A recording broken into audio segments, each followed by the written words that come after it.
இந்த இந்த ஸ்டோரி வந்து என்னுடைய லைஃப்ல வந்து ரொம்ப நான் பார்த்துருக்கேன்.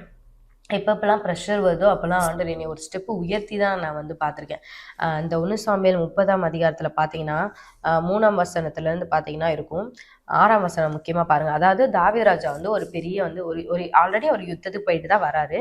வந்தக்கப்புறம் பார்த்தீங்கன்னா அவருடைய மனைவி பிள்ளைகள் எல்லாரையுமே எடுத்துகிட்டு போயிருப்பாங்க. கொள்ளையாடி போயிருப்பாங்க. ஆடு மாடுகள் எல்லாமே போயிருக்கும். அப்ப வந்து உங்க கூட இருந்த மனிதர்களே, தாவீது ராஜா கூட இருந்த மனிதர்களே இவரை கொல்லணும்னு சொல்லிட்டு கல் எடுத்துட்டு ரெடியா இருப்பாங்க. அந்த ப்ரெஷர் பாருங்க. தானும் மனைவி இழந்திருக்கிறாரு, இவரும் இலக்காட்டினா பரவாயில்ல, தானும் தான் மனைவி இழந்திருக்கிறாரு.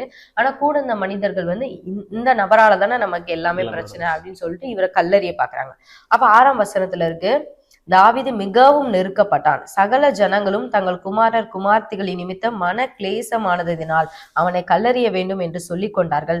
தாவீது தன் தேவனாகிய கர்த்தருக்குள்ளே தன்னை திடப்படுத்தி கொண்டான்.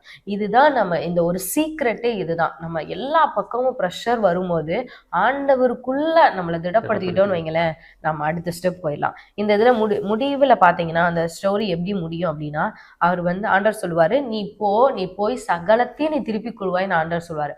அதே மாதிரி அவர் போய் திருப்பி கொண்டு வந்து அவர் அத்தனை கொள்ளை பொருளையும் அநேகருக்கு கொடுக்குற அளவுக்கு ஆண்டவர் வந்து அவர் ஆசீர்வதிப்பார். இதை தான் நம்ம வந்து பைபிள்ல நமக்கு இருக்கு.